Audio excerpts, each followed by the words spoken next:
You ask Tiger to calculate. This deals with linear inequalities with one unknown. The final result is x greater than -3. Let's solve it step by step. Swap sides.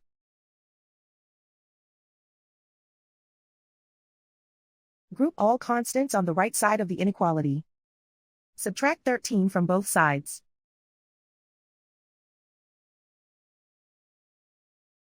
Group like terms.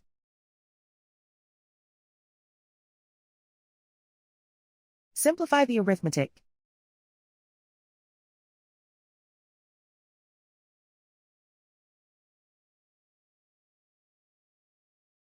Convert the x into a positive number.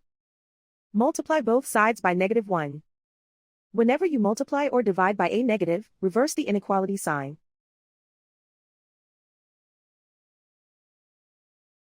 Remove the ones.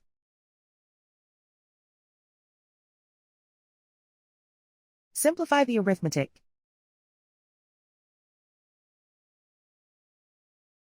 Plot the solution on a coordinate grid. And so the final result is x greater than -3.